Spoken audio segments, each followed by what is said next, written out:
Hey guys, welcome to the first ever episode of... On Monday, we had the FA Cup fixture between Manchester City and Wigan Athletic, which was always going to be a walk in the park for the Premier League side, who fielded a star-studded lineup. At the end of the first half, Fabian Delph was dismissed for an overly aggressive challenge on Max Power. What a name. Which left Pep Guardiola outraged, and during the interval he made sure to let everyone know. The second half was strongly contested, with City even bringing on the likes of Kevin De Bruyne.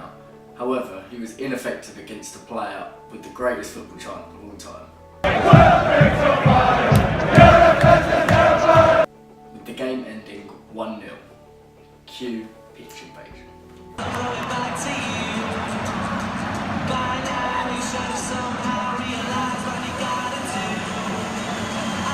However, in amongst all the celebrations, Sergio Aguero had an altercation with a Wigan fan. Some fans calling for him to get a ban, whilst the Argentine's legal team have said that they will be pressing charges. The following evening, Chelsea were in action against slightly larger opposition in the form of Barcelona. Willian hit the woodwork several times before finally managing to find the back of the net. However, one costly mistake was all it took for Lionel Messi to find the back of the net. The first time he managed to do so against Chelsea in his 9th match.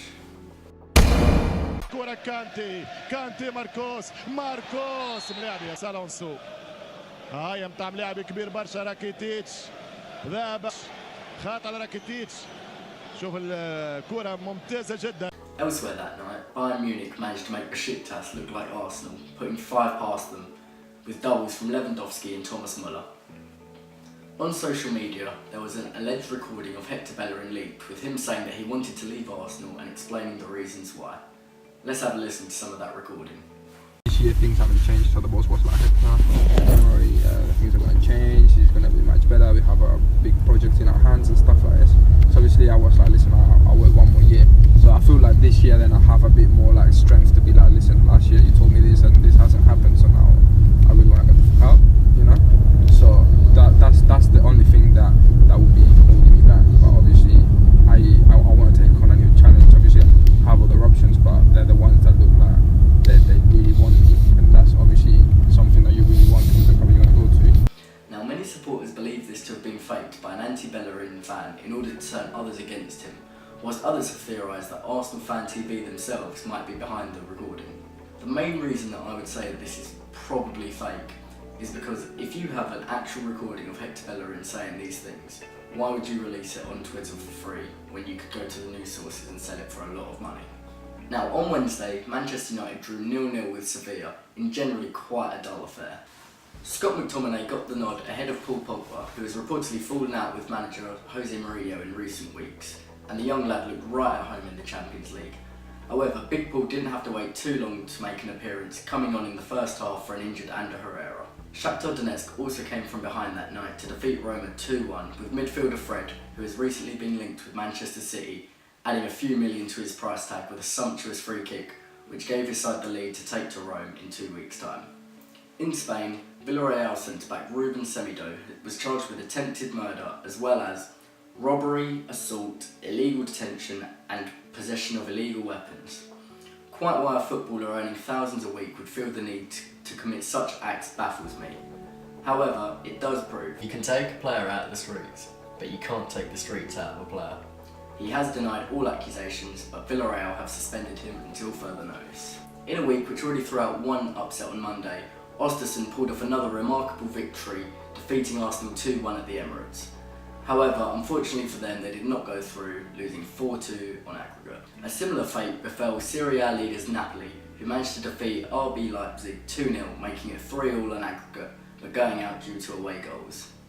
The other story from Thursday night is that during the 1-1 draw between Atalanta and Borussia Dortmund, on-loan striker Michy Batshuayi was on the receiving end of racial abuse from the home fans, which he later confirmed and addressed on Twitter with these tweets. Friday came around and the latest player to move to China was confirmed, as West Ham's Portugal international Jose Font moved to Dalian Yifang for £5 million. The defender came out and said he was moving in hopes of first-team football in order to boost his chances of making a World Cup appearance.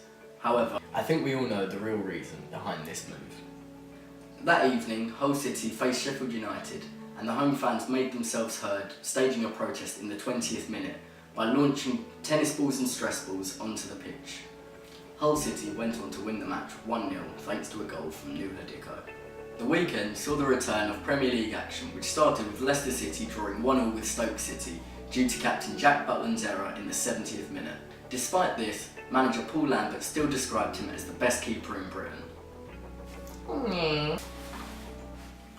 Elsewhere in the league, Bobby Madley made his debut for Southampton, getting a crucial interception in the 90th minute that began a move in which Gabbiadini ended up lashing it home to equalise. The following day, Harry Kane matched his goal tally from last season in a 1-0 victory over Crystal Palace, and Manchester United returned to second when they defeated rivals Chelsea 2-1 with yet another crucial goal from Jesse Lingard. Free agent Samir Nasri received a 6-month ban following an IV drip treatment in 2016. And finally, the first trophy of the English season was contested, with Arsenal taking on Manchester City at Wembley. Both sides were missing their first choice keepers. However, in the end, it was a comfortable victory for the side in blue, who put 3 past the Gunners without reply. Congratulations, Manchester City. That concludes all the news this week. If you enjoyed, remember to leave a like and subscribe. I'll see you next week. Bye!